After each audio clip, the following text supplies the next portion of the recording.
এখন সিনেমার ঘোষণা দেন মোস্তফা সরওয়ার ফারুকী পরিচালিত আসিতেছে সচিবালয়ে আগুন, যান সিনেমা বানান।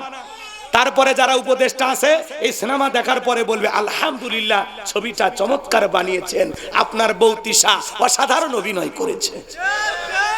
আজকে সমাজে এত চুরি এত দুর্নীতি, সচিবালয়ের মতো জায়গাতে আগুন লাগে, দেখার কেউ নাই। কথা কন।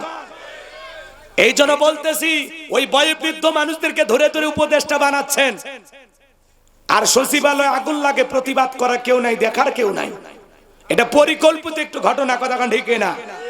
এর ভিতরে একটা গভীর ষড়যন্ত্র আছে। এই জন্য আমরা বলতে চাই ওই নাটক সিনেমার নির্মাতা মোস্তফা সরওয়ার ফারুকীকে দিয়ে উপদেষ্টা বানাইলে দেশে শান্তি আসবে না। ওনারা দিয়ে সিনেমা বানান, একটা টপিক পাইছেন না? এখন সিনেমার ঘোষণা দেন মোস্তফা সরওয়ার ফারুকী পরিচালিত আসিতেছে সচিবালয়ে আগুন, যান সিনেমা বানান। তারপরে যারা উপদেষ্টা আছে এই সিনেমা দেখার পরে বলবে আলহামদুলিল্লাহ ছবিটা চমৎকার বানিয়েছেন, আপনার বউ তিশা অসাধারণ অভিনয় করেছে। এরা তো নির্লজ্জ বেহায়া। এ কথা কয় না গো? আচ্ছা এই মানুষ উপদেষ্টা কেমনে হয়? হ্যাঁ, এই সিনেমার নায়ক নির্মাতা সিনেমার পরিচালক এ উপদেষ্টা কেমনে হয় আমাকে বুঝান। আরে ভাই উপদেষ্টা নাই বাংলাদেশে, খুঁজে খুঁজে খালি বুড়া মানুষ। বিগত সরকারের 5-6টা গোলাম দোসর যারা এদেরকে বানাচ্ছে, তাহলে এত রক্ত দিয়ে লাভটা কি? তা আপনাদের দরদ এতই বেশি, আবার ডাক দিয়ে ওনাদেরকে বসান।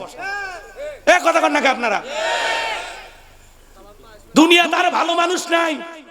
হ্যাঁ, উত্তরবঙ্গের 2-1টা উপদেষ্টা আছে নাই? শহীদ আবু সাইদ রক্ত দিলে কি কারণে? কথা কন। উত্তরবঙ্গের মানুষের রক্ত গরম, এখনো সময় আছে, পরিবর্তন হয়ে যায়। এমন সরকারকে বলবো ওই যাত্রার পরামর্শ নিয়ে চলেন না। আপনি অনেক জ্ঞানী মানুষ, আমরা বিশ্বাস করি। আশেপাশে যারা বিগত সরকারের 5-6টা গোলাম ছাঁটাই করেন, ছাঁটাই কইরা ভালো ভালো মানুষ 2-4 জন আশেপাশে রাখেন, তাছাড়া আপনার কপালেও আগুন লাগবে। আর যেদিন আপনার কপালে লাগবে সেদিন পুরো বাংলাদেশ পুড়ে যাবে। আপনি যেমন তেমন ভাবে ক্ষমতায় আসেন না। এই দেশের 2000 মানুষের রক্তের উপরে দাঁড়িয়ে আপনি ক্ষমতার চেয়ারে বসেছেন। আপনি ভয় পাবেন না, এই দেশের 18 কোটি মানুষ আপনার সাথে আছে। আপনি তো ভয় পাচ্ছেন কেন? কারা আগুন লাগাইলো, কি ঘটনা ঘটছে সঠিকভাবে তদন্ত করেন, তাদের মুখর জাতির সামনে উন্মোচন করেন। জরুরি কি কি নথিপত্র পোড়ায় গেছে, কারা পুরাইতে পারে। খালি ওই যে দেখবেন একটা দুর্ঘটনা ঘটে, বিগত সরকারের মতো 3 সদস্য বিশিষ্ট একটা তদন্ত কমিটি গঠন করে, কিয়ামতের আগে ওই রিপোর্ট আর আসবি না। খালি তদন্তই চলবি, তদন্তই চলবি। কি ভাই এই কথাগুলো বলাতে রাগ করছেন আপনারা? আর যারা এর আগে ছিল ওরা তো দেশটাকে শ্মশান বানায় গেছে। একে লুটে ফুটে খাচ্ছে, 11 লক্ষ কোটি টাকা দুর্নীতি করছে। কেউ আবার বলতেছে 20 লাখ, আরো বেশি না, 20 লাখ কোটি। হ্যাঁ, এত পরিমাণে দুর্নীতি করছে ভাই, উন্নয়নের নামে খালি ডাকাতি। এ কথা কন নাকি আপনারা? মন্ত্রীর 5-10 কোটি টাকা দামের গাড়ি পরে আছে, কিন্তু মন্ত্রী নাই। হাজার হাজার বিঘা জমি জায়গা দখল করছিল, এখন জায়গা পরে আছে, ওই দখলদার এমপি মন্ত্রী নাই। এ কথা কন নাকি? মন্ত্রীরা সব কোথায় গেল, এমপিরা সব কোথায় গেল, কোথায় কাদের কাকা, ওদের সারা দেশটা এখন লাগে ফাঁকা ফাঁকা। পালাবো না,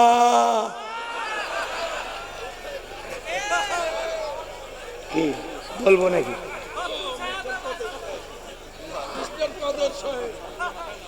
না ভয় লাগতেছে, বলবো? ভয় নাই, কিসের ভয়? বাঁচবো তো কয়দিন, কথা কন। যারা বড় বড় কথা বলতো আছে, পালাবো না, পালাবো না, পালাবো না, যাই না তাদের দেখা, ওদের সারা দেশটা এখন লাগে ফাঁকা ফাঁকা। আইন মন্ত্রী আটকে গেল আইনেরই ফাঁকে, দাড়ি সারা দরবেশটারে ভণ্ড ভণ্ড লাগে। শুনেছি ভাই কত নেতা নেত্রী খাইতেছে ভাই ডান্ডা, বিচারপতি কালামানিকের ফাটিয়েছে নাকি আন্ডা। এটা আমার খবর না, মিডিয়ার খবর। এই বিচারপতি শামসুদ্দিন মানিক আল্লামা সাইদি হুজুরকে মৃত্যুদণ্ডে রায় দিয়েছিল। আমরা বলতে চাই ওই একই ট্রাইব্যুনালে বিচারপতি মানিককেও মৃত্যুদণ্ডে রায় দিতে হবে। এই বিচারপতি মানিক 116 জন আলিমের তালিকা করে দুদকের কাছে জমা দিয়েছিল। আমার মতো গাইবান্ধার ভাঙ্গা বক্তা, রোল নাম্বার ছিল 23, সিরিয়ালে আমার নাম্বার কত গো? আপনারা চেনেন না, ওরা ঠিকই জানে জিনিসটা কি। হ্যাঁ, রাগ করতেছেন আপনারা? বাতিলের চোখে পড়া মানে কি বোঝে? রাগ করতেছে, রাগ করতেছেন আপনারা? তাহলে ওই বিচারপতি মানিক আলেমদের তালিকা করেছিল, আজকে বিনা তালিকায় জেলখানায়। কার খেলা? কার খেলা? বাড়তে নাই। টকশোতে বসে আমার বোনকে অপমান করে বলে রাজাকারের বাচ্চা, ছাত্র আন্দোলন সবাইকে বলে রাজাকারের বাচ্চা। আরো একজন সাচ্চা, ও মানে কিসের যে বাচ্চা ওই নিজেও জানে না। রাগ করতেছেন আপনারা? পলকের ঝলক গেল, পলকের ঝলক গেল, থামিয়ে নেটের চাকা, ওদের সারা দেশটা এখন লাগে ফাঁকা ফাঁকা। কোথায় গেল সংসদেতে মমতাজের গান, কোথায় গেল হযরত বলা স্বামী ওসমান। 70 রাকাত তাহাজ্জুদ পড়তো, বিরাট বড় আল্লাহর ওলি দাবি করতে, 41 সাল পর্যন্ত টিকে থাকবে নিয়ত করেছিল। কিন্তু 24 সালের 5 আগস্টে কি হবে আল্লাহর ওলিরা জানতো না। মাইক পেলে বলতো খেলা হবে, খেলা হবে। আজকে পুরো বাংলাদেশের মাঠ পরে আছে, কিন্তু ওই পাক্কা খেলোয়াড়েরা নাই। আসেন দুলা ভাই, খেলা হবে। কই লুকেছেন আপনারা? কথা কন ঠিক কিনা? মন খারাপ করবেন না বাবাজিরা। সামনে আপনি কি ব্যথা পাইছেন? ব্যথা পাইলে ভাই একটা প্যারাসিটামল খেয়ে নেবেন। এগুলো বাস্তব কথা বলা লাগবে, দাওয়াত দেন আর না দেন। আমাদের সেদিকে তাকায় দেখলেন না? যারা আলেমদের রক্ত নিয়ে খেলা করেছিল, মাদ্রাসার এতিম বাচ্চাদেরকে হত্যা করেছিল, এই দেশের সোনার মানুষদেরকে ফাঁসির দড়িতে ঝুলিয়েছিল, যারা এই দেশের নিরপরাধ মানুষদেরকে জেলখানায় বন্দী করেছিল, আলেমদেরকে জেলখানায় বন্দী করেছিল, আজকে তারা ক্ষমতা হারিয়ে পাগল হয়ে গেছে। কার ফয়সালা? রাগ করতেছেন আপনারা?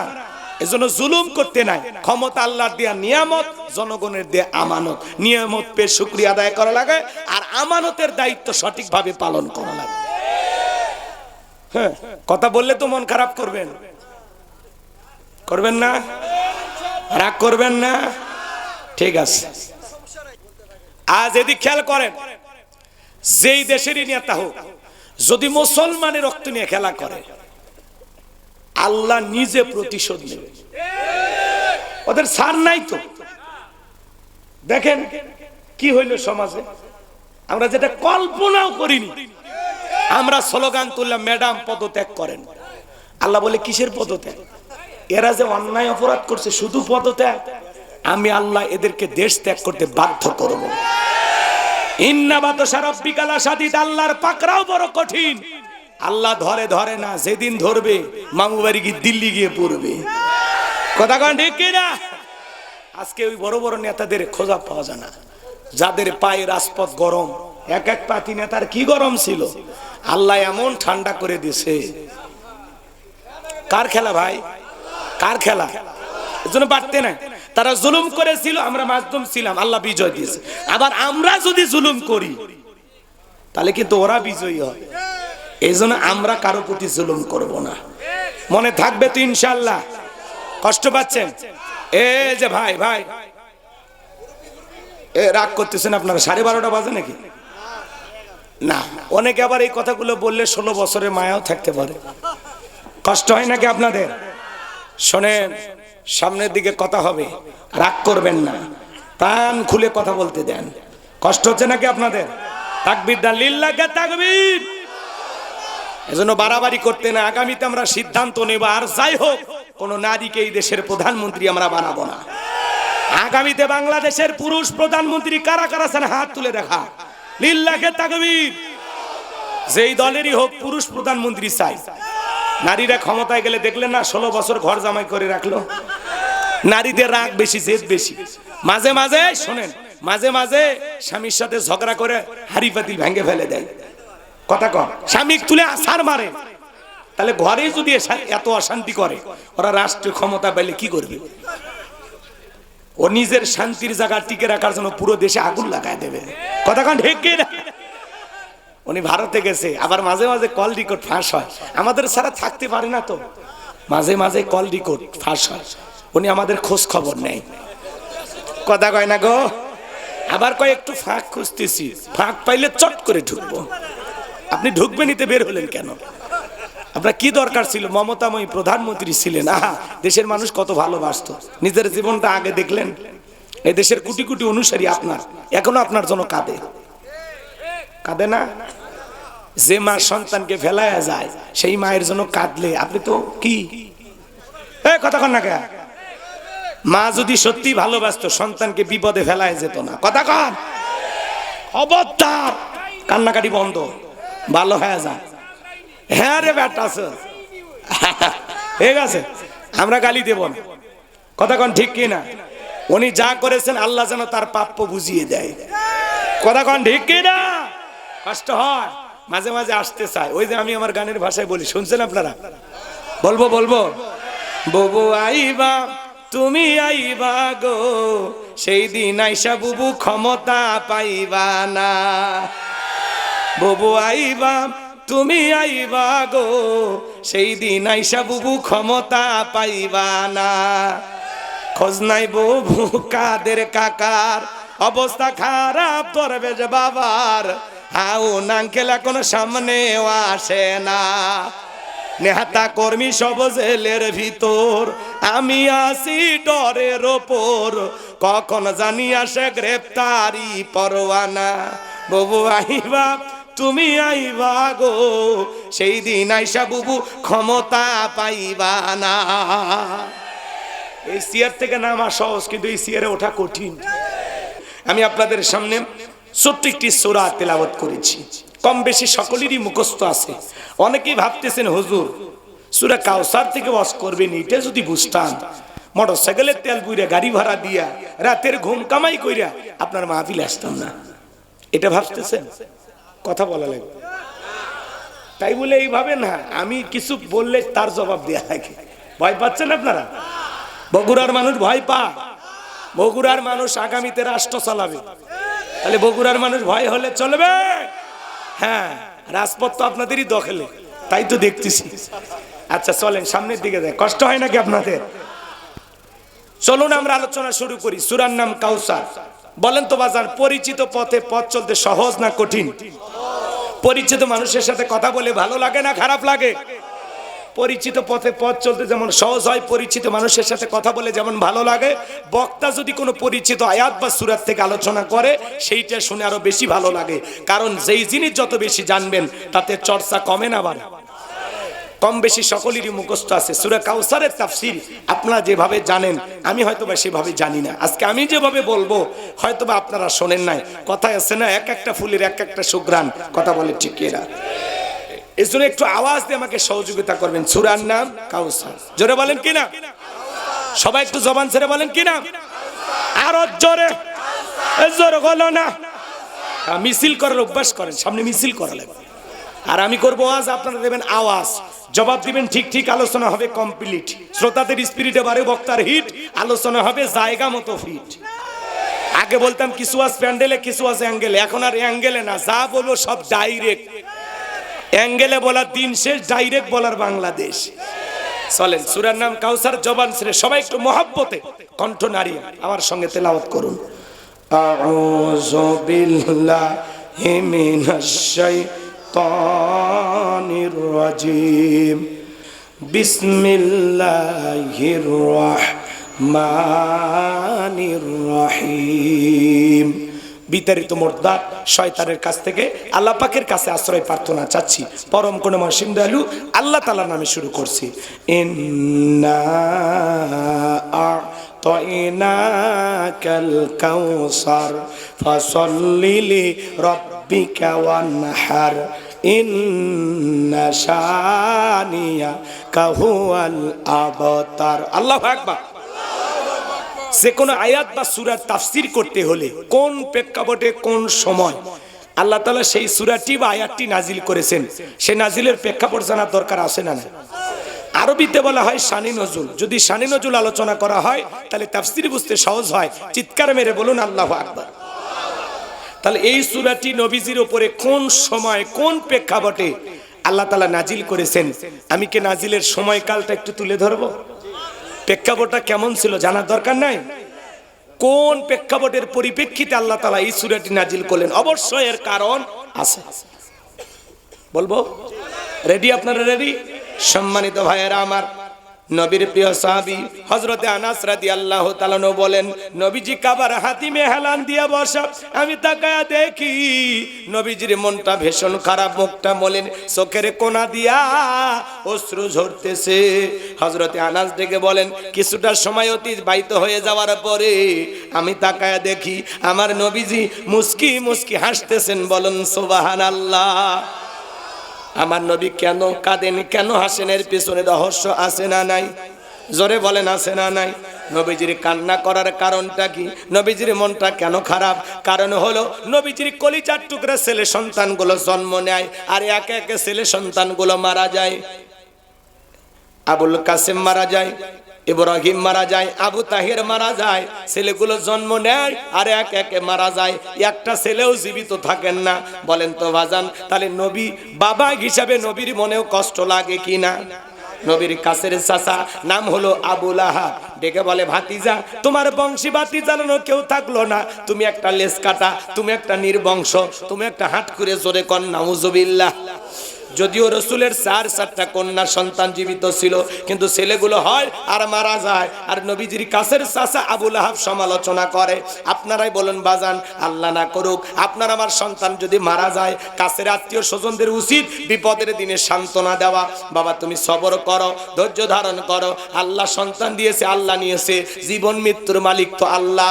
অপেক্ষা করো বাবা, আল্লাহ যদি চাই বছর না ঘুরতে আবারও তোমাদের ঘর আলোকিত করে সন্তান দিতে পারে। তিনি কে? কাছের মানুষদের উচিত বিপদের দিনে সান্ত্বনা দেওয়া, সবরের ওয়াজ করা। কিন্তু নবীর চাচা আবু লাহাব এতটাই খারাপ, আবু জেহেলের চাইতে আবু লাহাব খারাপ। শুধু আবু লাহাব খারাপ না, আবু লাহাবের বউ খারাপ।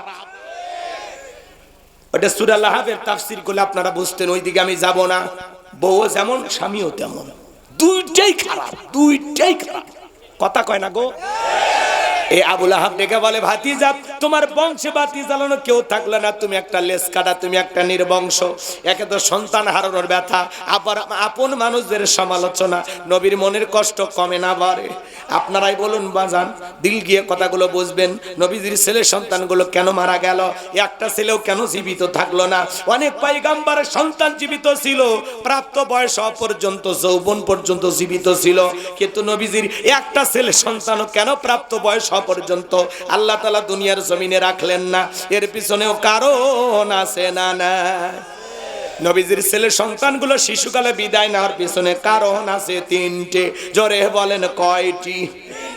নবীর উম্মত হিসেবে কারা কারা জানতে চান নবীজির ছেলে সন্তানগুলো কেন শিশুকালে মারা গেল? কি সেই 3টি কারণ? আল্লাহর কোন কোন বান্দা শুনবেন? 2টা হাত তুলে আল্লাহকে দেখান, লিল্লাহি তাকবীর। নবীর উম্মত হিসেবে জানার দরকার নাই? কথা বলেন, নবীর সম্মান মর্যাদা জানার দরকার আছে না নাই? এক জায়গায় ওয়াজ করলাম, ভাই বলেন তো আমাদের নবীর নাম কি? বলে হুজুর আব্দুল কাদের জিলানী। পীর সাহেবের নাম মুখস্থ আছে, কিন্তু কপাল পরা নবীজির নামটাও বলতে পারেন না। নবীজির ছেলে সন্তানগুলো আল্লাহ তাআলা কেন শিশুকালে নিলেন? এর পিছনে কি সেই 3টি কারণ, কি সেই রহস্য? যদি আমি বলতে চাই তাহলে 3 নাম্বার আয়াতের আলোচনা করা লাগবে। আমি কি 1 নাম্বার আয়াত বাদ দিয়ে 3 নাম্বারে যাব? তাহলে আস্তে আস্তে শুরু করা যায়। ধৈর্য আছে তো ভাই? আমার ভাইয়েরা গভীর মনোযোগ দিয়ে শুনবেন। একে তো সন্তান হারানোর ব্যথা, আপন মানুষদের সমালোচনা, অন্যদিকে সাহাবায়ে কেরাম যারা ইসলাম ধর্ম গ্রহণ করে, কাফের বেঈমান তাদের উপর নির্যাতন ও জুলুমের স্টিম রোলার চালায়। হযরতে বেলাল তখনও কালেমা পড়ে মুসলমান হন নাই। নবীজি রাতের বেলায় দারুল আরকামে বসা, হযরতে বেলাল বিশ্বনবীর দরবারে উপস্থিত হলেন। নবীজির চেহারার দিকে তাকাইয়া হযরতে বেলাল ডেকে বলেন, নবী গো, আপনার চাইতে সুন্দর মানুষ আমি জীবনে কোনোদিন দেখি না। একটু জোরে বলা যাবে না সুবহানাল্লাহ? আপনার আমার নবী কতটা সুন্দর ছিলেন জানেন? হযরতে জাবের রাদিয়াল্লাহু তাআলা আনহু বলেন, পূর্ণিমা রাত আমি রাসূলের বাড়িতে গিয়েছিলাম, সেদিন দেখেছিলাম চাঁদ উদয় হয়েছে দুইটা, একটা চাঁদ আসমানে আর একটা চাঁদ জমিনে। হযরতে জাবের বলেন, একবার আকাশের পূর্ণিমার চাঁদের দিকে তাকায় আর একবার বিশ্ব নবীর চেহারার দিকে তাকায়। হযরতে জাবের ডেকে বলেন, ওই আকাশের পূর্ণিমার চাঁদের চাইতেও বিশ্ব নবীকে আমার কাছে বেশি সুন্দর মনে হয়। আম্মা জান আয়েশা ডেকে বলেন, যারা ইউসুফ নবীর চেহারার দিকে তাকাইয়া ফল কাটতে গিয়ে আঙ্গুল কেটে ফেলেছিল মিশরের নারীরা, ওরা যদি আমার নবীজির চেহারার দিকে তাকাইতো, শুধুমাত্র আঙ্গুল নয়, আঙ্গুল কাটতে কাটতে কখন যে নিজের হাত কেটে নিজের কলিজা কেটে দুফাক করে দিত, মুহূর্তের জন্য টের পাইতো না। আপনার আমার নবী এতটাই সুন্দর। আম্মা জান আয়েশারও বলেন, ও দুনিয়ার মানুষ, তোমাদের একটা সূর্য আছে, আমি আয়েশারও একটা সূর্য আছে। তোমাদের সূর্য উদয় হয় দিনের বেলায়, আর আমি আয়েশার সূর্য উদয় হয় রাতের বেলায়। আম্মা জান আয়েশা একদিন সেলাইয়ের কাজ করতেছিলেন, হাত থেকে সুইটা পড়ে গেল, বাতিতে কোনো তেল ছিল না, বাতি জ্বালাইতে পারলেন না, অপেক্ষায় বসে থাকলেন। বিশ্বনবী যখন এশার সালাত আদায় করার পরে ঘরের ভিতরে প্রবেশ করলেন, নবীজি ঘরে প্রবেশ করে সর্বপ্রথম আম্মা জান আয়েশাকে সালাম দিলেন। নবী ঘরে ঢুকে স্ত্রীকে কি দিলেন? জোরে কোন। নবীর উম্মত হিসাবে আমাদের ঘরে আমল থাকার দরকার আছে না নাই? ঘরে ঢোকা মাত্রই বিবিকে সালাম দিবেন, আসসালামু আলাইকুম রহিমা, কেমন আছো সোনা? ঘরের দরজাটা খোলো না, আমি তোমার লেটনের বাপ, তোমার দিওয়ানা। বউ খুশি হয়ে দরজা খুলবে, কথা বলেন ঠিক কি না? কিন্তু আমাদের ব্যবহার এত মিষ্টি না, ঘরের দরজা চিৎকার মারে, এ রুবেলের মামে দরজা খোল, বেশি দেরি হলে দরজা ভাঙে ফেলে দে, তোর পিঠের ওপর আজ কি যে হবি রে। ভিতর থেকে বউ বলে, স্বামী না সেকেন্ড আজরাইল। যদিও মানুষ সেকেন্ড আজরাইল হওয়ার ক্ষমতা রাখে না। কষ্ট পাচ্ছেন আপনারা? ব্যবহার মিষ্টি হওয়া লাগবে। বাড়ির যায় বউ সালাম দিবেন, জোরে বলেন কাক। জয়পুরহাটে ওয়াজ করলাম, এক যুবক বলে, হুজুর বউকে দেখে শরম লাগে। আমি তখন বললাম, বিয়ে করছো তুমি? কি কোন হুজুর? 3 সন্তানের বাপ আমি। আমি তখন বললাম, স্ত্রী সবশের একটা দোয়া আছে, তুমি কি জানো? কয় তো হুজুর, এটা দোয়া পড়ার টাইম। কথা কয় না কেন? 3টা সন্তান হয়ে যায়, শরম লাগে না? আর বউকে সালাম দিদিকে শরম লাগে, এটা শরম না শয়তানি? কারণ এর শরম যদি বেশি হইতো, এর বউয়ের তো বাচ্চা হওয়ারই কথা না। এ কথা কয় না গো? বউক যা সালাম দিবেন, এ যুবক শোনো, প্রথমে বউকে সালাম দিবা, লোকজন যদি না থাকে বউয়ের হাত ধরে মুসাফা করবেন। কার হাত? এ যুবক কথা বলো, কার হাত? বউয়ের হাত, পাশের বাড়ির ভাবির হাত না, ধরলে ঝাঁটা দিয়ে পিটাবে। লোকজন যদি না থাকে কোলাকুলি সরে নেবেন। আপনাদের দাম্পত্য জীবনে আপনারা যদি সুখ পেতে চান, তাহলে রাসূলের 4টা সুন্নাত আমল করা লাগবে। জোরে বলেন কয়টা? আজকে নবীজির সুন্নাত আমল নাই, এজন্য দাম্পত্য জীবনে আমাদের কোনো শান্তি নাই। ঘরেও জ্বালা, বাহিরের জ্বালা, জীবনটা ভালা ভালা। রাগ করে বলে, কচুর সাথে গলার দড়িতে মরে যাব। মরিস না ভাই, মরিস না। 4টা সুন্নাত, কথা কয় না গো? বলেন, আপনি কি দাম্পত্য জীবনে অসুখী? যদি সুখ পেতে চান তাহলে 4টা সুন্নাত। কারা কারা শুনবেন একটু হাত তোলেন তো দেখি। তার মানে এই রোগ আছে, মানে 4টা সুন্নাত। তাহলে স্বামী স্ত্রীর মধ্যে কিভাবে মহাব্বত, ভালোবাসা বৃদ্ধি হবে, সেই আমলের কথা হবে। কথা কন কি? শুনবেন তো ইনশাআল্লাহ? এখন 4টা সুন্নাত যদি আমি এখনই শুরু করি, এলোমেলো হয়ে যাবে। শেষের দিকে আপনারা মনে করায় দেবেন। রাসূলের এই 4টা রোমান্টিক সুন্নাত স্বামী স্ত্রী যদি দাম্পত্য জীবনে আমল করে, মৃত্যু পর্যন্ত সম্পর্ক টিকে থাকার গ্যারান্টি, বিনা চিকিৎসায় ভালো হয়ে যাবে। জীবনে কোনোদিন কোন ডাক্তার কবিরাজের কাছে যাওয়া লাগবে না। রাগ করছেন আপনারা? মাত্র 4টা সুন্নাত, বাস জীবনে খালি শান্তি পাবেন, ঘরটা জান্নাত হয়ে যাবে। সুবহানাল্লাহ। আরে ভাই, ঘরে শান্তি, দুনিয়ার সব জায়গায় শান্তি। আর ঘরটা যদি জাহান্নাম হয়, দুনিয়াতে বসবাস করতে মন চায় না। কথা কন? এইজন্য একটু অপেক্ষা করেন। ওই 4টা সুন্নাত কি আমি বলবো, একেবারে হাদিস থেকে মনে থাকবে তো ইনশাআল্লাহ? কষ্ট পাচ্ছেন না তো কেউ? আমার ভাইয়েরা গভীর মনোযোগ দিয়ে শুনবেন, আমি যে কথা বলতে চাই, হৃদয়ের কান পেতে কথাগুলো শুনে যান।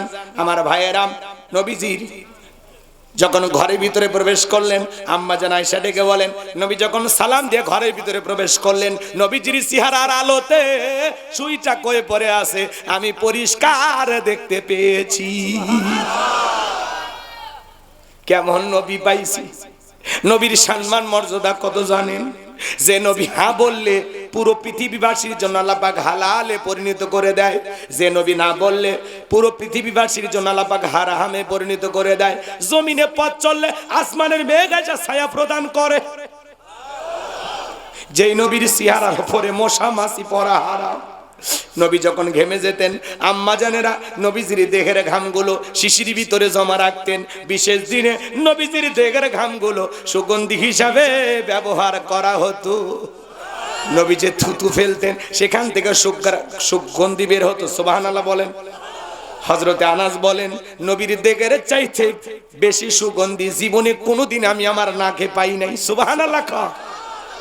যে নবী আসমানের চাঁদের দিকে ইশারা করলে চাঁদ দুই টুকরো হয়ে যায়, জমিনে পা তুললে মাওলা পাকের আরশে আজিমে পৌঁছে যায়। নবীজি যখন মেরাজে গিয়েছিলেন বাজার, আল্লাহ রাজধানীতে গিয়েছিলেন, নবীজির পায়ের জুতা সেরা, স্যান্ডেলটা কি সেরা সেরা সেরা স্যান্ডেল নিয়ে আল্লাহর দাওয়াত গ্রহণ করে আরশে চলে গেছে। নবী যখন জুতা খুলতে চায়, আসমানের মালিক আল্লাহ ডেকে বলে, বন্ধু জুতা খোলা লাগবে না। একটু সুবহানাল্লাহ জোরে কর। সেই নবীর কাছে বেলাল, কথা মনে আছে? যেই নবীর চেহারার দিকে তাকাইলে ক্ষুধা নিবারণ হয়ে যায়। যেই ছাগলের স্তনে দুধ নাই, নবীজির হাতটা লেগে গেলে দুধে পরিপূর্ণ হয়ে যায়। যেই খাবার 2-3 জন মানুষ খাবে, ওই খাবারে যখন রাসূলের হাতটা লেগে যায়, শত শত মানুষ খাবার, কেউ যেমন খাবার তেমনি থাকে। যেই নবীর চেহারার দিকে তাকাইলে ক্ষুধা নিবারণ হয়ে যায়। মক্কা নগরীতে একজন মহিলা, তার স্বামী মারা গেছে, 3টা সন্তান রাইখা কয়েকটা দিন অনাহারে তারা কাটাইলো। বড় ছেলেটা ডেকে বলে, মা এতিমের দরদ এতিম নবী ছাড়া কেউ বুঝবে না। ও মা, আমরা ইহানা ইয়ার নানি মা, একটা বার নবীজির কাছে যে আমাদের দুঃখের কথা খুলে বলি। মহিলা রাজি হয়ে গেল, 3টা সন্তানকে নিয়ে বিশ্ব নবীর দরবারে হাজির হয়ে গেল। 2টা ভাই যখন নবীজির চেহারার দিকে তাকাইছেন, বড় ভাই ছোট ভাইকে ডেকে বলে, ভাই এ কেমন মানুষের চেহারার দিকে তাকাইলাম, যার চেহারার দিকে তাকাইয়া আমার পেটের ক্ষুধা নিবারণ হয়ে গেছে। আমার মনে হয় এই মাত্র পেট ভরে কি যেন খাইলা। ছোট ভাই ডেকে বলে, বড় ভাই আমার তো একই অবস্থা। এ কেমন মানুষের দিকে তাকাইলাম গো, যার চেহারার দিকে তাকাইয়া আমার পেটের ক্ষুধা চলে গেছে। কেমন নবী পাইছি বাজার। নবীর সম্মান মর্যাদা কত জানেন? একটু অপেক্ষা করেন, আলোচনার মাধ্যমে আপনাদেরকে আমি বোঝাবো। যদি নবীর প্রেম সত্যি কলিজায় থাকে বাজার, আজকের মাহফিল থেকে আপনি উঠতে পারবেন না। আর যার অন্তরে নবীজির মোহাব্বত ভালোবাসা নাই, ওই কপাল পোড়ার কাছে আলোচনাগুলো ভালো লাগবে না। নবীর আশিক যারা, নবীর পাগল যারা, নবীকে মোহাব্বত করে যারা, এরা মাহফিল ছাড়বে না। কষ্ট হয় নাকি আপনাদের? হযরতে বেলাল ডেকে বলেন, নবী গো, আপনার চাইতে সুন্দর মানুষ আমি জীবনে কোনোদিন দেখি নাই। আপনি কালেমার দাওয়াতে ইসলামের প্রচার প্রসার করেন। ও নবী, আমারে কালেমা পড়ে মুসলমান বানায়া দেন। বিশ্ব নবী পড়া দিলেন, লা ইলাহা ইল্লাল্লাহু মুহাম্মাদুর রাসূলুল্লাহ সাল্লাল্লাহু আলাইহি ওয়াসাল্লাম। হযরতে বেলাল কালেমা পড়ে মুসলমান হয়ে গেল। আমার নবী ডেকে বলে, বেলাল ইসলামের অবস্থা কোন ভালো না, কালেমা পড়েছো আপাতত প্রকাশ করা যাবে না। আপনারাই বলেন তো বাজান, ইসলামের অবস্থা কি সব সময় ভালো থাকে? আজও তামাম পৃথিবীর দিকে তাকায় দেখেন, ওই তামাম পৃথিবীর জালেম বেঈমানেরা ঐক্যবদ্ধ হয়েছে ইসলাম আর মুসলমানকে বিদায় করে দেওয়ার জন্য। পৃথিবীর জমিন থেকে ইসলামকে মুছে ফেলার জন্য ইসলাম বিরোধী অপশক্তিরা এখনো তৎপর। কাশ্মীরে মুসলমানকে হত্যা করে, চীনের উইঘুরে মুসলমানদেরকে নিয়ে যা উলঙ্গ করে করাত দিয়ে সিরে দুনিয়ার জমিন থেকে বিদায় করে দেওয়া হয়। রমজান মাসে চীনের মুসলমানেরা যখন রোজা রাখে, মুসলমানকে ধরে নিয়ে যায় দিনের বেলায় মুখ হা করে মদের বোতল ঢুকিয়ে দেওয়া হয়। জোরে কন্যা মুজুবিল্লাহ। আজও তাকায় দেখেন, ফিলিস্তিনের জমিনে মুসলমানের রক্ত নিয়ে ওই জালেমেরা খেলা করে। কথা বলেন ঠিক কিনা? মনে রাখবেন, যেই জালেমদের হাতে মুসলমানের রক্ত লেগে আছে, আজ হোক কাল হোক ওই জালেমদের পরিণতি নমরুদ ফিরাউনের চাইতে ভয়ঙ্কর হবে। ওই নেতানিয়াহু একদিন পরাজিত হবে। কথা কর। যারাই মুসলমানের রক্ত নিয়ে খেলা করতেছে, এদের জীবনের পরিণতি ভালো হবে না। কারণ মুসলমানের সাথে আছে কে? মুমিনের রক্ত কখনো বৃথা যেতে পারে না। কথা বলে ঠিক কি না? আমার নবী ডেকে বলে, বেলাল কালেমা পড়েছো, আপাতত প্রকাশ করা যাবে না। হযরতে বেলাল ডেকে বলে, নবী গো, আমার জীবনের কোনো দাম নাই, আমার বোন উমাইয়া। আমি একদিন বলেছিলাম, উর্দুম্বা ছাগল পেশাব পায়খানা করে দেয়, এই ঘরে থাকতে আমার বড় কষ্ট হয়। আমার মনি ওমায়া ডেকে বলে, বেলাল উর্দুম্বা ছাগলের দাম আমার কাছে আছে, কিন্তু তোর মতো কালো হাফসি বেলালের দাম আমার কাছে নাই। নবী গো, আপনি শুধু আমাকে দোয়া করে দেন, মৃত্যু পর্যন্ত যেন কালেমার পথে টিকে থাকতে পারি। এই কথা বলে হযরতে বেলাল চলে গেলেন। পরদিন সকালবেলা সূর্য উদয় হয়েছে, অনেকটা বেলা হয়ে গেছে। হযরতে বেলাল দরজা খোলে না। অন্য চাকর যারা আছে নালিশ নিয়ে চলে গেছে ওমায়ের কাছে, যা বলে, নেতা এখন পর্যন্ত বেলাল দরজা খোলে নাই, তাই নাকি? বলে, হ্যাঁ ঠিক আছে চলো যাই। দরজায় ডাক দেয়, হে বেলাল দরজা খোল। হযরতে বেলাল দরজা খোলে না, জোরে করে ধাক্কা মারছে, দরজা খুইলা গেছে। এইবার উমায়া তাকায় দেখে, যেই রাত্রিতে হযরতে বেলাল কালেমা পড়ে মুসলমান হয়েছে, ওই রাত্রিতে একটা উট্টুম্বা ছাগলের কাছে কোনো পেশাব পায়খানা নাই। জোরে কোন মারহাবা। এইবার উমায়া ডেকে বলে, এ চাকরের দল, বেলালের বিরুদ্ধে মিথ্যা অভিযোগ দাও। তোমরা যখন ঘুমাচ্ছিলে বেলাল তখন ময়লা আবর্জনা পরিষ্কার করেছে, যাও নিজেদের কাজ করো। ওদেরকে তাড়িয়ে দেওয়ার পরে এক পা দুপা করে বেলালের কাছে চলে গেলেন। হযরতে বেলাল দেয়ালে পিঠটা লাগাইয়া জিহ্বা নাড়াইয়া জিকির করে কার? এবার হযরত বেলালের কাছে যায় হালকা করে ধাক্কা মারছে, যখন জবান দিয়ে কালেমার আওয়াজ বের হয়েছে, তখন কালেমা শোনার সঙ্গে সঙ্গে উমায়া ডেকে বলে, বেলাল তোর জবান দিয়ে কি শুনলাম, তুমি কি মুসলমান হয়েছো? হযরতে বেলাল ডেকে বলে, মুসলমান হয় যারা মিথ্যা কথা বলতে পারে না তারা, ওয়াকুলু কওলান সাদীদা। সূরা আহজাবে আল্লাহ তাআলা বলেছেন, মুসলমান হবে যারা, সত্যবাদী হবে তারা। আর আমাদের সমাজে দেখেন না, মিথ্যাবাদী, মিথ্যা বলতে বলতে চেহারাটা বেঁকা হয়ে গেছে, এক পা কবরে ঢুকে গেছে, ভরা পেটেও মিথ্যা, খালি পেটেও মিথ্যা। মিথ্যা না বলে নাকি পেটের ভাত হজম হয় না, এত মিথ্যা কথা বলে, শয়তান পর্যন্ত বলে আমিও এত খারাপ না। কথা কয় না? এরকম মিথ্যাবাদী সমাজে আছে না নাই? তাহলে মুসলমান মিথ্যাবাদী হবে না, মুসলমান হবে সত্যবাদী। হযরত বেলাল ডেকে বলে, গতকাল রাত্রিতে নবীজির হাতে হাত রেখে আমি কালেমা পড়ে মুসলমান হয়েছি। এই কথা শোনার পরে উমায়া দেখে বলে, বেলাল উট্টুম্বা ছাগলের মালিক বানায় দেব, থাকার জন্য ভালো ঘরের ব্যবস্থা করে দেব। হযরতে বেলাল দেখে বলে, উমাইয়া দুনিয়ার কোন পার্থিব সম্পদের বিনিময়ে বেলাল তার ঈমান বিক্রি করবে না। একটু সুবহানাল্লাহ জোরে কোন। আমার ভাইয়েরা গভীর মনোযোগ দিয়ে কথাগুলো শুনবেন, সামনে গেলে মজা আছে। যুবক যারা আছো নিরাশ হয়েও না, তোমরাও যুবক আমিও যুবক, তোমাদের মনের দুঃখটাকে আমি বুঝি। একটু অপেক্ষা করো, তোমাদের আলোচনা হয়তো ভাই 1 ঘন্টা 3 মিনিট পরে শুরু হবে। মা বোন যারা আছেন, মা নিরাশ হবেন না, আপনাদের জন্য স্পেশাল আলোচনা আছে, একটু অপেক্ষা করেন মা। আপনাদের আলোচনা হয়তো 1 ঘন্টা 27 মিনিট পরে শুরু হবে। কখন কি বলবো আমি নিজেও জানি না, খালি একটু অপেক্ষা করেন, আস্তে আস্তে মজা পাবেন ইনশাআল্লাহ। খারাপ লাগে বাজান, দোয়া করব, তাকবীর দা লিল্লাহি তাকবীর। এইবার উমায়া ডেকে বলে, বেলাল আমার কথা না শুনলে বড় নেতা আবু জেলকে খবর দেব। হযরতে বেলাল ডেকে বলে, কোন বড় নেতা ছোট নেতা, দুনিয়ার কোন আবু জেলকে আমি ভয় করি না, আমি ভয় করি আমার আল্লাহকে। আল্লাহ ছাড়া দুনিয়ার কাউকে ভয় করা জায়েজ নাই। কথা ক্লিয়ার না ভেজাল আছে? চলেন সামনের দিকে যাই। এইবার উমায়া দৌড়ে চলে গেছে নেতার বাড়িতে, যা বলে, নেতার সংবাদ খুব খারাপ। কি হয়েছে? বলে, আমার কৃতদাস বেলাল কালেমা পড়ে মুসলমান হয়েছে। তাই নাকি? বলে, হ্যাঁ ঠিক আছে যাও, আমি আসতেছি।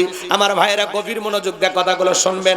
আবু জেহেলের একটা বিশেষ বাহিনী ছিল, সাঙ্গপাঙ্গ ক্যাডার মাস্তান ছিল, যাদের কাজই হলো মুসলমানদের উপর নির্যাতন জুলুম চালানো। এই আবু জেহেল তার বিশাল বাহিনী দিয়া সুমাইয়া নামের আল্লাহর একজন বান্দী, ইসলামের প্রথম শহীদ নারী, তার লজ্জাস্থানে বল্লম দিয়ে আঘাত করে এই আবু জেহেল দুনিয়ার জমিন থেকে বিদায় করে দিয়েছিল। এই আবু জেহেলের একটা বিশেষ বাহিনী ছিল, যারা মুসলমানদের উপর নির্যাতন জুলুমের স্টিম রোলার চালাইতো। আজও পৃথিবীর জমিনে তাকায়া দেখবেন, জালেমদের বিশেষ একটা বাহিনী থাকে, যাদের কাজই হলো টুপিওয়ালা, দাড়িওয়ালা, ইমানদার, আল্লাহওয়ালা আলেমদের উপর নির্যাতন জুলুম চালানো। কথা বোঝেন নাই মনে হয়? গভীর মনোযোগ দিয়ে কথাগুলো শুনবেন বাজান। সামনের দিকে যাই, যে কথা বলতে চাচ্ছিলাম, আবু জেহেল তার বিশেষ বাহিনী নিয়ে ওমায়ের বাড়িতে হাজির হয়ে গেল। ডাইকে বলে, বেলাল এই দিকে আয়, এসব কি শুনছি তুমি নাকি মুসলমান হয়েছো? হযরতে বেলাল ডেকে বলে, গতকাল রাত্রিতে নবীজির হাতে হাত রেখে আমি কালেমা পড়ে মুসলমান হয়েছি। এইবার আবু জেহেল ডেকে বলে, বেলাল উট্টুম বা ছাগলের মালিক বানায় দেব, থাকার জন্য ভালো ঘরের ব্যবস্থা করে দেব, ব্যবসা বাণিজ্য যদি করতে চাও দিরহাম টাকা পয়সা যা লাগে দেব। বেলাল তুমি চাইতে দেরি, তোমার চাহিদা পূরণ করতে আমরা দেরি করব না। বিশাল একটা লোভনীয় প্রস্তাব দেওয়া হলো।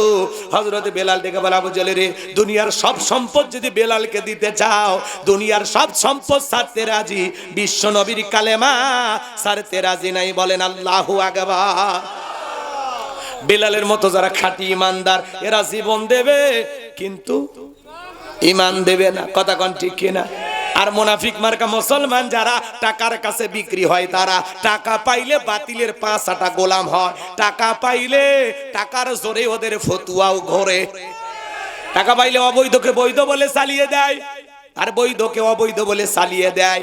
টাকা পাইলে কয়, ম্যাডাম আপনি জান্নাতি, ও জান্নাতের টিকা দেখে বসে আছে, আছে না নাই? টাকা পাইলে বৈধকে অবৈধ বলে চালিয়ে দেয়, টাকার জোরে ওদের ফতুয়া করে। নেতা যাই দিকে ঘুরাবে, টাকা পায় কয়, হ্যাঁ হ্যাঁ আপনি ঠিক আছে, কথা কয় না গো। ওরা আবার বলে, এই যে আমরা তো একা কাজ করি না, এই যে আলেমরা দেখেন বিশাল তালিকা, এই যে টুপিওয়ালারা, ওনারাই বলেছেন এটা ঠিক। টুপিওয়ালাদের কেনা যায় কিনা? কিন্তু মুনাফিক মার্কা মুসলমান যারা, ওরা টাকার কাছে বিক্রি হয়। বেলালের মতো খাঁটি ইমানদারেরা পিটাইতে পিটাইতে কালো চামড়া গুলো ফেটে রক্ত ঝরতেছে। এরা যত জোরে চাবুক মারে, বেলাল তত জোরে আল্লাহর নামের জিকির করে। চাবুকতে পিটাইতে পিটাইতে কালো চামড়া গুলো ফেটে রক্ত ঝরতেছে। আবু জেহেল ডেকে বলে, বেলাল মারতে মারতে চামড়া গুলো ফেটে রক্ত ঝরতেছে, তারপরে কি নবী মুহাম্মাদের কালেমা ছাড়বি না? হযরতে বেলাল ডেকে বলে, আবু জেহেল রে, মারতে মারতে যদি মেরেও ফেলে দাও, জীবনটা দিতে রাজি, নবীজির কালেমা ছাড়তে রাজি না।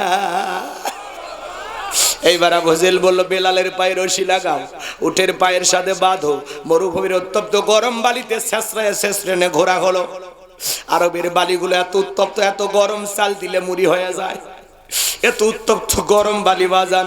হযরত বেলালকে শেষরায় শেষরেনে ঘোরা হলো, বাবলা গাছের কাঁটাগুলো জিহ্বার ভিতরে পেরেকের মতো মারা গেল। বিকেল বেলা নিয়ে এসে বলে, বেলাল চাবুককে পিটাইলাম, পায়ে রশি লাগাইয়া শেষরায় শেষরেনে ঘুরলাম, বাবলা গাছের কাঁটাগুলো জিহ্বার ভিতরে মারলাম রে বেলাল, তারপরেও কি নবীর কালেমা ছাড়বে না? হযরত বেলাল দেখে বলে, আবু জেহেল রে, মারতে মারতে যদি মেরেও ফেলে দাও, বেলালের নিঃশ্বাস থাকবে যতদিন, বেলাল কালেমার পথে টিকে থাকবে ততদিন। আল্লাহু আকবার। এবার আবু জেহেল বলে, এই যুবকের দল যাও, সবাই মিলে বড় একটা পাথর নিয়ে এসে বেলালের বুকের উপরে চাপায়া দাও। বিশাল বড় একটা পাথর নিয়ে আসা হযরতে বেলালের বুকের উপরে চাপায়া দেওয়া হলো। আবু জেহেল মনে করলো পাথরের চাপার আঘাতে বেলাল মারা যাবে, এই কথা ভেবে কাফেরা চলে গেল। হযরতে বেলালের বুকের উপরে বিশাল বড় পাথর, চোখের কোনা দিয়ে পানি ঝরতেছে, রক্তাক্ত জিহ্বা, এরপরে ওই জিহ্বা নাড়ায়া জিকিরি করে কা। ও বগুড়ার সোনা তোলার মুসলমান ভাইয়েরা, আপনাকে জিকিরি করার জন্য তো কেউ পিটায় না, মারে না, ধমক দেয় না, বেলালের মতো পায়ে রশি লাগায় টানে না, চাবুক দিয়ে পিটাই না, তারপরে আমরা কপাল পরা আল্লাহর জিকিরি করি না। জিকিরি করার জন্য আলাদা সময় লাগে না, দোকানদারি করতে করতে জিকির করা যায়, মাঠে কাজ করতে করতে জিকির করা যায়, রিক্সা ভ্যান চালাতে চালাতে জিকির করা যায়, রাস্তায় পথ চলতে চলতে জিকির করা যায়। সব সময় জবানে জিকির চালু রাখতে হবে। কার? হাদিস শরীফের ভিতরে আছে, যার জিহ্বাটা আল্লাহর জিকিরে তরুতাজা থাকে, ওই জিহ্বাওয়ালা মানুষ কোনোদিন জাহান্নামের আগুনে জ্বলবে না। নবীজি আমার এক জায়গায় বসা, জিবরাইল আসলেন, ডেকে বলেন, নবী গো, 2 ফোঁটা চোখের পানির কত দাম আপনি কি জানেন? আল্লাহর কোন বান্দা যদি আল্লাহর ভয়ে 2 ফোঁটা চোখের পানি ফেলাইতে পারে, ওই 2 ফোঁটা চোখের পানি তার জাহান্নামের আগুনকে নিভায়া দিতে পারে। এজন্য সব সময় জবানে জিকিরি চালু রাখতে হবে কার? ফাযকুরুনি আযকুরুকুম ওয়াশকুরুলি ওয়ালা তাকফুরুন। তোমরা আমারে স্মরণ করো, আমি আল্লাহ তোমাদেরকে স্মরণ করব। কৃতজ্ঞতা প্রকাশ করো, অকৃতজ্ঞ হইও না। তাহলে সব সময় জবানে জিকিরি চালু রাখবেন কার? সুবহানাল্লাহ, আলহামদুলিল্লাহ, আল্লাহু আকবার, লা ইলাহা ইল্লাল্লাহ, লা ইলাহা ইল্লাল্লাহ। আমার ভাইয়েরা, জিকিরি করার জন্য ওযু লাগে না, আলাদা সময় লাগে না, যখন তখন জিকিরি করা যায় কার? স্মরণ করবেন তো, নাকি ওয়াজ শোনার মধ্যে খালি সীমাবদ্ধ? যারা কবরে শুয়ে আছে একবার সুবহানাল্লাহ পড়ার জন্য আফসোস করতেছে। আপনি যদি একবার সুবহানাল্লাহ পড়েন, আপনার নামে জান্নাতের বাগানে একটা গাছ লাগানো হয়। সুবহানাল্লাহ আলহামদুলিল্লাহ বলতে পারে, আসমান জমিনের যত ফাঁকা জায়গা আছে আল্লাহ সব দিয়ে পূর্ণ করে দেয়। বুখারী শরীফের সর্বশেষ যে হাদিস, আল্লাহ রাসূল বলেছেন, জবানে হালকা কিন্তু মিজানের পাল্লায় ওজন অনেক বেশি। কি সেই তাসবিহ? সুবহানাল্লাহি বিহামদিহি সুবহানাল্লাহিল আযীম। সহজ না? যত পড়বেন মিজানের পাল্লায় নেকি তত বেশি হবে। একটু চিৎকার মেরে বলেন সুবহানাল্লাহ। কষ্ট হয় নাকি বাজান? চলেন সামনের দিকে যাই। হযরতে বেলাল চোখের পানি ছেড়ে দিয়া কাঁদে আর ডেকে বলে, আল্লাহ, বুকের উপরে পাথর থাকার কারণে তোমার মতো মালিকের জিকির করতে বড় কষ্ট হয়। তুমি তো সেই আল্লাহ, ইব্রাহিমের জন্য যদি নমরুদের আগুনকে ফুলের বাগান বানায় দিতে পারো, আল্লাহ তুমি কি পারো না? বেলালের বুকের উপরে পাথর থাকার কারণে তোমার মতো মালিকের জিকির করতে বড় কষ্ট হয়। হযরত বেলাল দোয়া করতে দেরি, আসমানের মালিক আল্লাহ দোয়া কবুল করতে দেরি করে নাই। বেলালের বুকের পাথরটাকে আমার আল্লাহ তুলার মতো নরম বানিয়ে দিয়েছে। বেলালের নিঃশ্বাসের সাথে এইবার পাথর ওঠে আর নামে। সুবহানাল্লাহ। আশিকে রাসূল বেলাল, নবীর পাগল বেলাল, নবীকে কত ভালোবাসতেন জানেন? বিশ্ব নবী যখন মক্কা নগরীতে পথ চলতো, বেলাল একবার ডানে যায় আর একবার বামে যায়। আমার নবী ডেকে বলে, বেলাল বুঝি না একবার ডানে যাও একবার বামে যাও, কারণটা কি?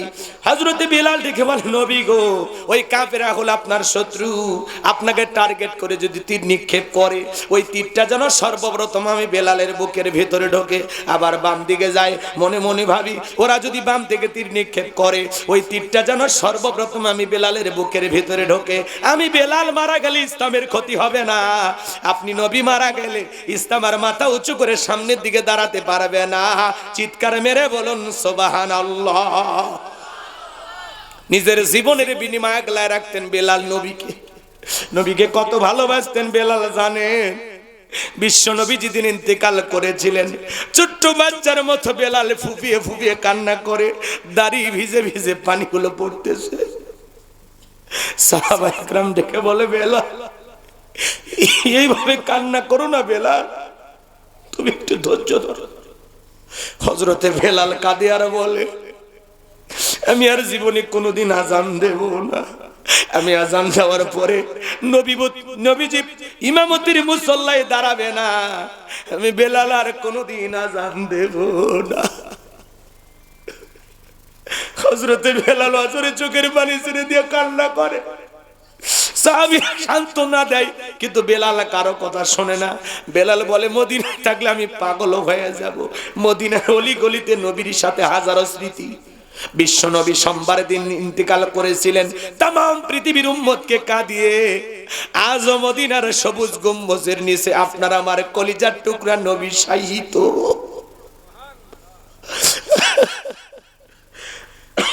আমার ভাইয়েরা, হযরতে বেলাল মদিনা ছেড়ে চলে গেলেন, মদিনায় থাকলেন না।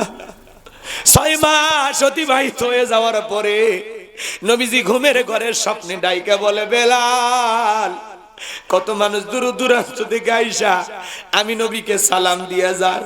এ বেলাল আয় আয়, একবার মদিনায় আইসা আমি নবীকে সালাম দিয়া যা।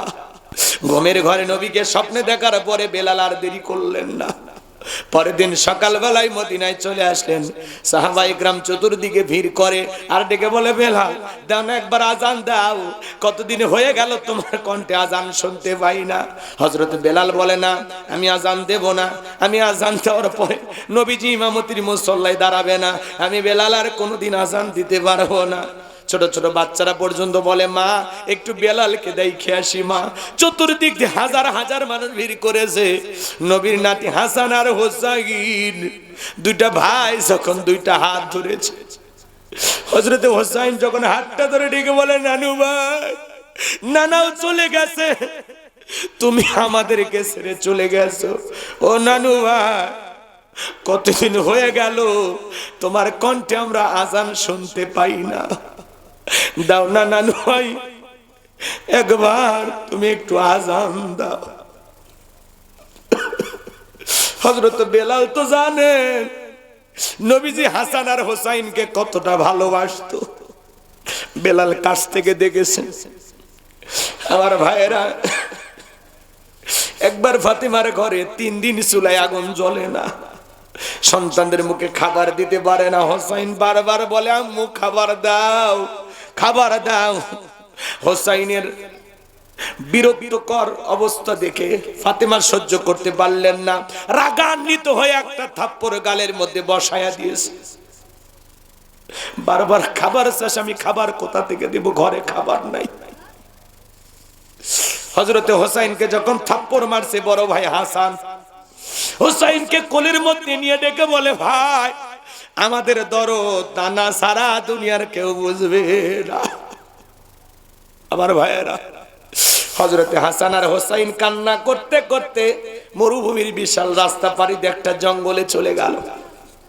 বিশ্বনবী ঘরে এসে ডাক দিয়ে বলে মা ফাতেমা, আমার কলিজার টুকরা হাসান আর হোসাইন কোথায়? ডেকে বলে আব্বা, ওরা বাড়ি থেকে নানা নানা বলে কান্না করতে করতে চলে গেছে। কেন চলে গেছে মা? বলে 3 দিন হয়ে গেল বাবা, আমাদের ঘরে কোনো খাবার নাই। হোসাইন সকালবেলা এত বিরক্ত করতেছিল, বারবার খাবার চায়। রাগান্বিত হয়ে হোসাইনের গালে একটা থাপ্পড় বসায়া দিয়েছি। নবী আমার ডেকে বলে মা ফাতেমা, ওই থাপ্পড় তুমি হোসাইনের গালে মারো নাই মা, ওই থাপ্পড় লাগছে আমি নবীর কলিজা। পৃথিবীর সেরা নানা বিশ্ব নবী নাতিদেরকে খুঁজতে খুঁজতে মরুভূমির সেই রাখালকে যা জিজ্ঞাসা করলেন আমার দুইটা বাচ্চাকে দেখছো? বলে হ্যাঁ দেখছি। না না না না বলে কান্না করলো আর ওই জঙ্গলে গেল। নবীজি আমার জঙ্গলে প্রবেশ করে দেখেন গাছের গোড়ায় এক ভাই আর এক ভাইয়ের বুকের উপরে মাথা দিয়া ঘুমাইতেছে।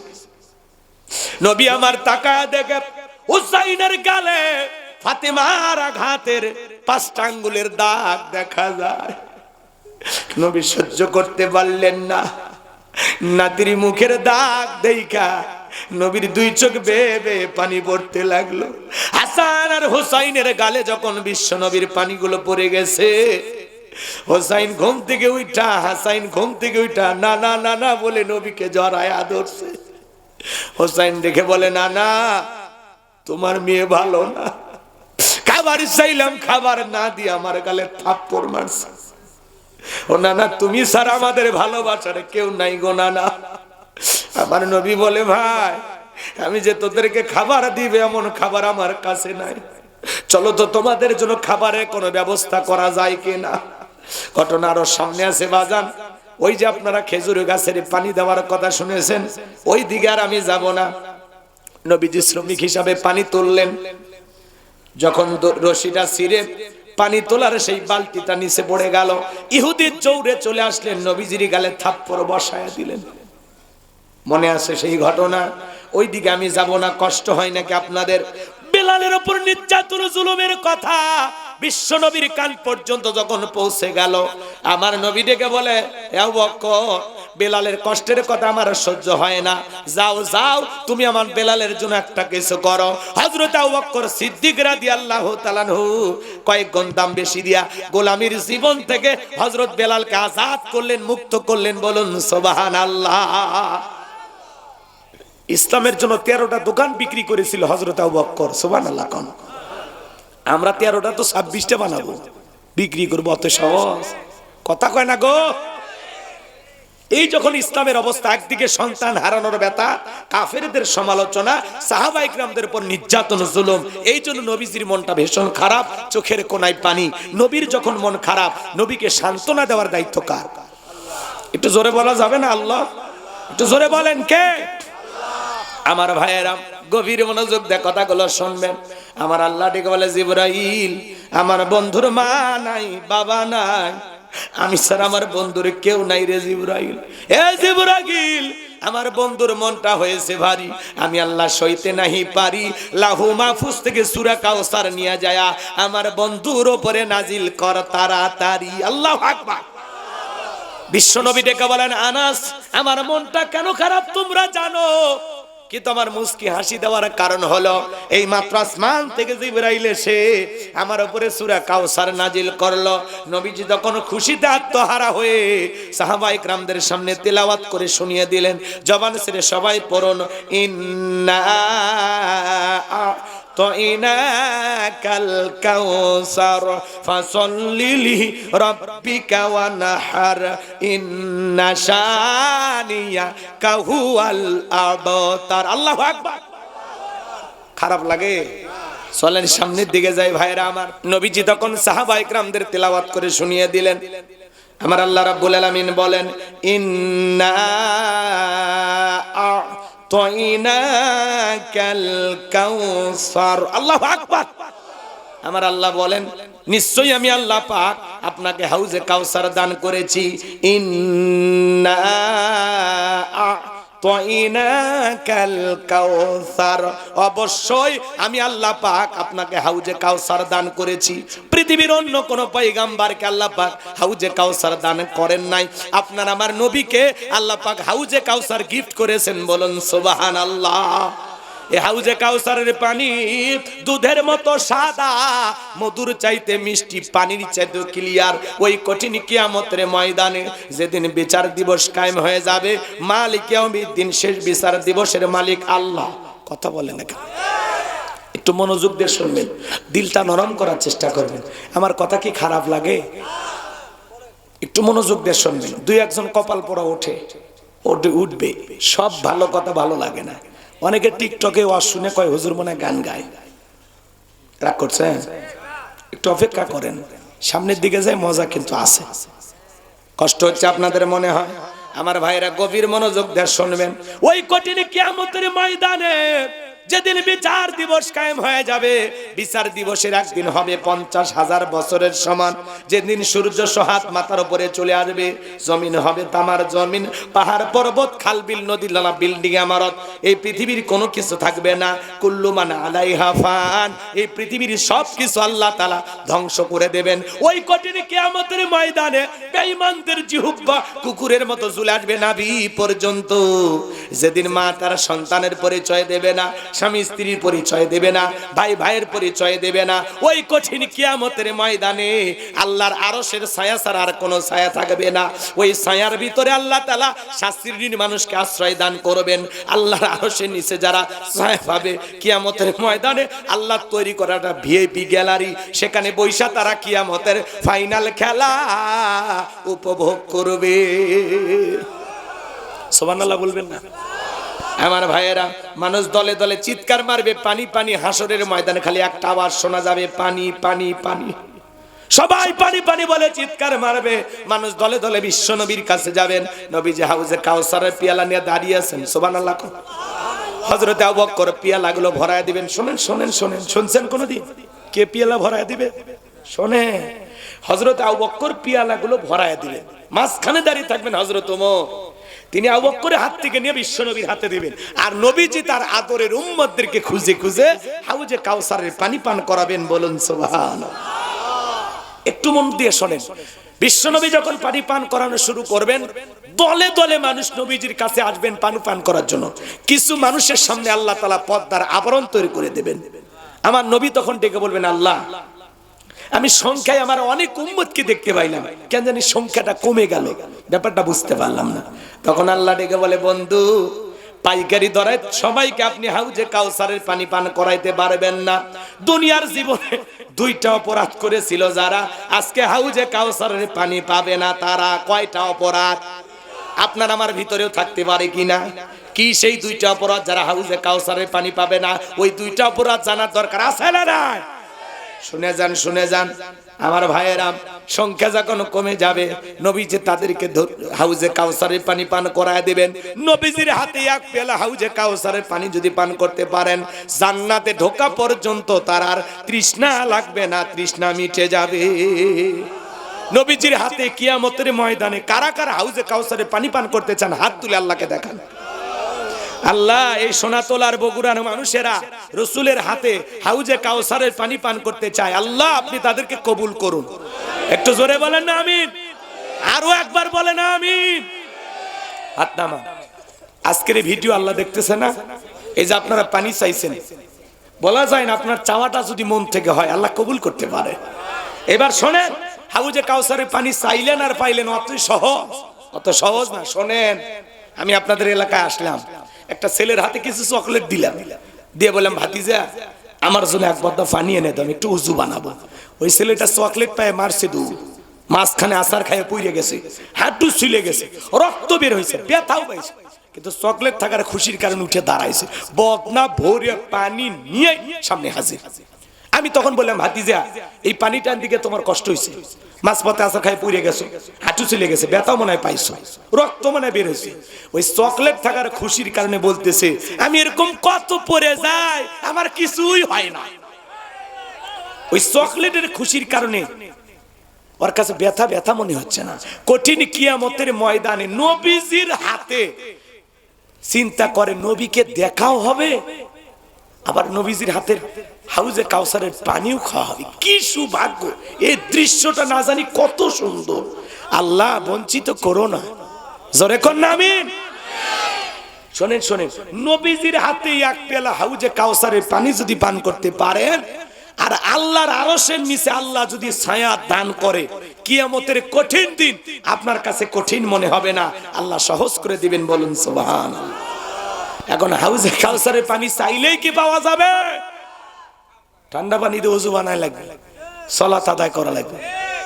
হঠাৎ করে যারা নামাজ ধরে, এদেরকে দেখে যারা পুরাতন মুসল্লি ঠাট্টা বিদ্রুপ করে, হ্যাঁ সূর্য আজ কোন দিক উঠছে, উত্তরের বাদশা দিকে মসজিদে, নামাজ পড়বি না, 2 দিন পরে ছেড়ে দিবি, এরকম সমালোচনা করে না? চাচা আপনি দাওয়াত দিয়ে তো 5 জনকে মসজিদে আনতে পারেন না, হঠাৎ করে কেউ নামাজ ধরেছে তার নিয়ে কেন সমালোচনা? ও 2 দিন পড়বি না 2 ওয়াক্ত পড়বি, এটা ওর ব্যাপার, আপনারা তো খোঁজ খবর নেওয়া লাগবে কেন? আপনি মসজিদের সিসি ক্যামেরা? পারলে ওর জন্য দোয়া করেন যে বাবা তুমি মসজিদে আসছো দেখে দিলটা ভইরা গেছে, আল্লাহর কাছে দোয়া করি আল্লাহ যেন মৃত্যু পর্যন্ত তোমাকে সিজদা দেওয়ার তৌফিক দান করেন। আপনি দোয়া করেন।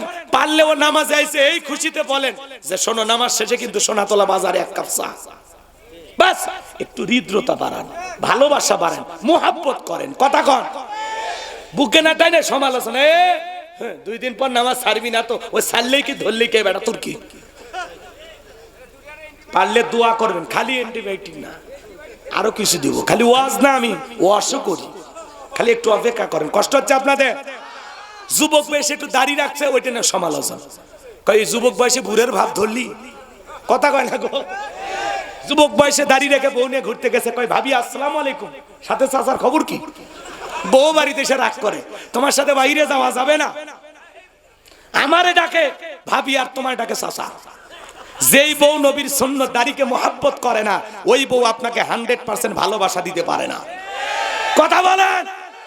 আমরা দাড়ি রাখছি মদিনাওয়ালাকে মুহাব্বত করে, এটা নবীজির সুন্নাত। টুপি খোলা যায়, জুব্বা খোলা যায়, দাড়ি এমন একটা সুন্নাত 24 ঘন্টা লাগে থাকে, এটা পুরুষের সৌন্দর্য। পুরুষের মুখে দাড়ি থাকবে, যারা ক্লিন শেভ করে ও মুসলমান মনে হয় না, মনে হয় অন্য কিছু। কথা কা মুসলমানের মুখে বলে দাড়ি থাকবে না, হইলো মুসলমান। কথা কান, মুখে দাড়ি রাখবেন। কোন কোন যুবক আছো আজকের মাহফিল থেকে ওয়াদা দাও, জীবনে কোনোদিন দাড়িতে বেলেট লাগাবা না, খুর লাগাবা না, নবীকে মুহাব্বত করে দাড়ি রাখবেন। কারা কারা হাত তোলে? যাদের মুখে দাড়ি নাই তারা হাত তোলে, যাদের আছে তারা তো রাখছেন। ভাতিজা কথা ঠিক থাকবি শোনা, দাড়ি রাখবে তো ইনশাআল্লাহ। আল্লাহ এই যে মাহফিল কবুল হয়ে যাবে আপনাদের কারণে। হাত নামা। এতগুলো মানুষ যদি দাড়ি রাখে মাহফিল কবুল। কি ভাই কষ্ট, আপনার নাম কি ভুলে গেলাম? সাকিব ভাই। সাকিব ভাইয়ের কাছে অনুরোধ, আল্লাহ যেন কবুল করে। হ্যাঁ না, বেশি লজ্জা দেয়া যাবে না, সবাইকে বলা যায়, যার সাথে ভালোবাসা আছে তার কাছে দাবি করা যায়। কথা কোন ঠিক কিনা? তাহলে মুখে দাড়ি রাখবেন তো ইনশাআল্লাহ। শোনেন, যারা দাড়ি নিয়ে সমালোচনা করে ওরা তো বোঝে না, অনেকের বউ পছন্দ করে না, কিন্তু দাড়িওয়ালা পুরুষের কি যে, ওরা তো বোঝে না। হ্যাঁ, দাড়ি রাখলে গুনাহ করা যায় না। কথা কন, দাড়ি রাখলে ওই মানুষের ভিতরে একটা আলাদা ভয় আসে। কথা কন ঠিক না? এই জন্য মা বন্ধুকে বলো, মা স্বামী যদি দাড়ি রাখে খবরদার মন খারাপ করবেন না, পারলে আল্লাহর কাছে দোয়া করবেন। কথা কয় না? কারণ এই দেশ, এই পৃথিবীর সব নবী রাসূলের দাড়ি ছিল। কথা কি বোঝা যায়? আমরা নবীদেরকে ভালোবেসে রাখছি, আমাদের নবীর সুন্নতেই দাড়ি। কথা কন ঠিক কিনা? রাখবেন তো ইনশাআল্লাহ। এবার চলেন, হাউজে কাউসারের পানি পান করতে হলে কাজ করতে হবে দুইটি। আল্লাহ যাদের হাত দিয়েছে দুইটা আঙ্গুল তুলে বলেন তো, কাজ করতে হবে কয়টি?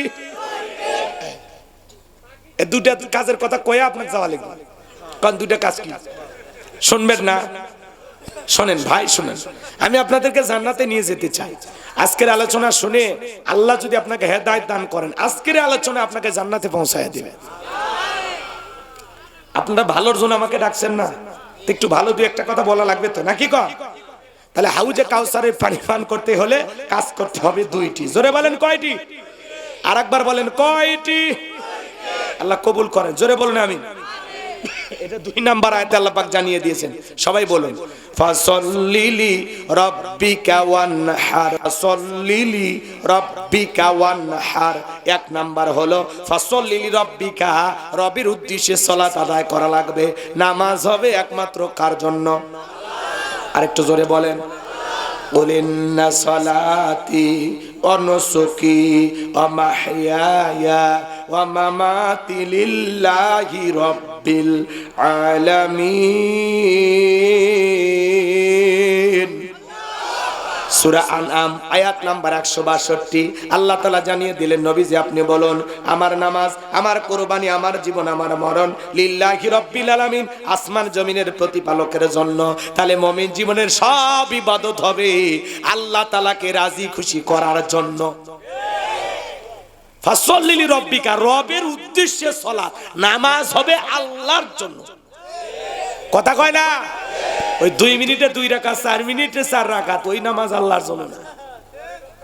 ফাসাল্লি রাব্বিকা ওয়ানহার, 1 নাম্বার রবের উদ্দেশ্যে সালাত, আল্লাহকে রাজি খুশি করার জন্য।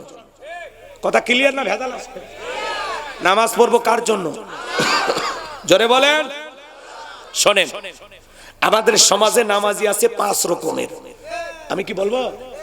একটা হলো 5-এর, একটা 7-এর, একটা খাটের, একটা ঠাটের, একটা ভোটের। বুঝলেন না তো? ক্লিয়ার করে বলি, সংক্ষিপ্ত করে। 5-এর নামাজি কারা? যারা নিয়মিত 5 ওয়াক্ত সালাত আদায় করে। সুবহানাল্লাহ। যারা খাঁটি মুমিন, যাদের অন্তরে কোনো ভেজাল নাই। 5 ওয়াক্ত সালাত যারা নিয়মিত আদায় করবেন, আল্লাহ বলেন, ফালিয়াবুদু রাব্ব হাযাল বাইত আল্লাযী আত'আমাহুম মিন জু ওয়া আমানাহুম মিন খাউফ। আল্লাহু আকবার। আল্লাহ বলেন, এই ঘরের মালিকের ইবাদত করো। ইবাদত যদি ইবাদতের মতো হয়, নামাজ যদি নামাজের মতো হয়, বান্দারে 5 ওয়াক্ত সালাতে মাথা নত করে আমি আল্লাহকে যদি সিজদা দিতে পারো, তোমার নামাজ যদি নামাজের মতো হয়, আমি আল্লাহ 2টা জিনিস তোমাদেরকে দেব। 1 নাম্বার, রিজিকের টেনশন করা লাগবে না, আমি আল্লাহ তোমাদের রিজিকের ব্যবস্থা করব। যে বান্দা 5 ওয়াক্ত সালাতে মাথা নত করবে, সেই বান্দাকে আল্লাহ কোনোদিন না খাওয়ায়া রাখবে না। আপনাদের এলাকা একটা প্রাণী আছে, রাতে 1টা-2টার দিকে বের হয়, গভীর রাত্রিতে বের হয়, চিল্লায় কু। শিয়াল পণ্ডিত, ওর নামে কি সোনাতলা বাজারে মুরগির হোটেল আছে, ব্যাংকের অ্যাকাউন্টে টাকা আছে, ওরে খাওয়াই কে? পাখি সকালবেলা খালি পেটে নিট থেকে বের হয়ে যায়, সন্ধ্যাবেলায় ওই পাখির পেটটা ভরে বাসায় ফেরত আসার ব্যবস্থা করে কে? আল্লাহ যদি পাখিকে খাওয়ায়, শিয়ালকে খাওয়ায়, এত মাখলুককে খাওয়ায়, আল্লাহকে আমাদেরকে খাওয়াবে না? আমরা হলাম আশরাফুল মাখলুকাত, আল্লাহর ভিআইপি সৃষ্টি। কুনতুম খায়রা উম্মাতিন উখরিজাত লিন-নাস, তোমাদেরকে উত্তম জাতি বানাইছে। সুবহানাল্লাহ জোরে। আমরা সৃষ্টির সেরা, তাহলে আমাদের রিজিকের ব্যবস্থা করবেন কে? আমার আল্লাহ বলেন ওয়ামা মিন দাব্বাতিন ফিল আরদি ইল্লা আলাল্লাহি রিজকুহা। আল্লাহ বলেন পৃথিবীতে এমন কোন বিচরণশীল প্রাণী নাই যার রিজেকের ব্যবস্থা আমি আল্লাহ আসমান থেকে করি না।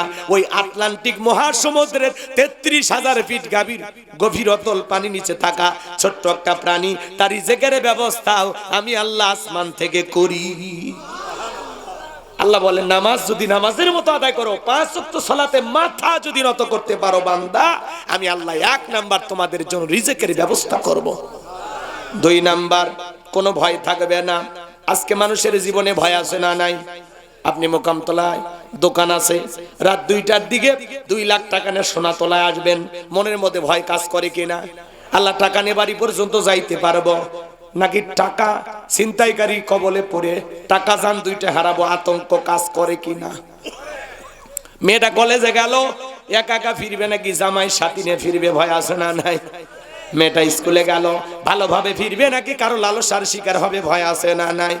আজকে চুরি, খুন, ধর্ষণ, টেন্ডারবাজি, সাদাবাজি সমাজে কমছে না বাড়ছে?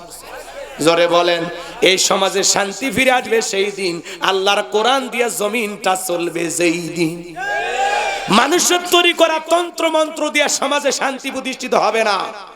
লেনিন কনভেনশনের আইন দিয়ে শান্তি প্রতিষ্ঠিত হবে না। আমেরিকা লন্ডনের আইন দিয়ে শান্তি প্রতিষ্ঠিত হবে না। আপনি যদি বাংলার ভূখণ্ডে শান্তি প্রতিষ্ঠিত করতে চান, আল্লাহর আইন লাগবে। কথা বলেন ঠিক কিনা? আলা লাহুল খলকু ওয়াল আমর, সৃষ্টি যার, আইন চলবে সে আল্লাহ। রাগ করছেন? তাহলে হাউজে কাউসারের পানি পান করতে গেলে কাজ করতে হবে 2টি। জোরে বলেন কয়টি? তাহলে ফাসল্লি রাব্বিকা ওয়ানহার, 1 নাম্বার হলো রবের উদ্দেশ্যে সালাত আদায় করা। আর যারা রবের উদ্দেশ্যে সালাত আদায় করবে, ওই যে বললাম নামাজ যদি নামাজের মতো আদায় করতে পারেন, 1 নাম্বার আল্লাহ রিজেকের ব্যবস্থা করবে। আর 2 নাম্বার সকল ভয় থেকে আল্লাহ নিরাপত্তা দেবে। চুরি, দুর্নীতি, টেন্ডারবাজি, সাদাবাজি বন্ধ হবে সেই দিন। আল্লাহর কোরআন দিয়া চোরেদের বিচার হবে সেই দিন। আল্লাহ বলেন ওয়াসারিকু ওয়াসারিকাতু ফাকতাউ আইদিয়াহুমা জাযাআম বিমা কাসাবা নাকালাম মিনাল্লাহ। সূরা মাইদা আল্লাহ আইন দিয়েছে 1500 বছর আগে। চোর পুরুষ হোক নারী হোক, আল্লাহর বিধান, আল্লাহর ফয়সালা, অপরাধ যদি প্রমাণিত হয়, চোরের ডান হাতের কবজি কেটে দাও। একটা চোরের হাত কেটে মিডিয়াতে যদি ফালাও করে প্রচার করা হতো, বাংলাদেশের সমস্ত চোরেরা তওবা করে আল্লাহর ওলি হয়ে যেত। কিন্তু কে শোনে কারো কথা? আজও গেল না মনের ব্যথা। এখন উচিত কথা যদি কই, পিঠের ওপর দিয়ে যাবি মই। এই আনন্দে কিছু লোক কিনে খাবে বগুড়ার স্পেশাল দই। যত 10 নন্দ ঘোষ, 70টা বললে দোষ, করলে অন্যায়ের প্রতিবাদ, নামটা হবে তোমার মৌলবাদ, নামটা হবে তোমার জঙ্গিবাদ। হক কথা বলতে নাই, অনেকের কষ্ট হয়, জ্বলে যায়, পুড়ে যায়। কষ্ট হচ্ছে আপনাদের? এদিক খেয়াল করেন, আল্লাহর আইন দিয়ে একটা চোরের বিচার খালি টেস্ট করে দেখেন। আল্লাহর আইন ওদের কাছে পছন্দ হয় না, ওরা বলে এগুলো ব্যাকডেট, এগুলো চলবে না। খালি একটা দেখেন না, একটা চোরের হাত কাটেন। কিন্তু নেতা আইন পাস করে না, কারণ কি? ওই তো স্বপ্নই দেখে চমকে ওঠে, হাত তো আগে আমারটা কাটা যাবে। কারণ এই হাত দিয়ে যে দুর্নীতি করছে, প্রথম হাত ওই নেতারটা কাটা যাবে। এই ভয়ে ওরা এই আল্লাহর আইন চায় না। কথা ক্লিয়ার?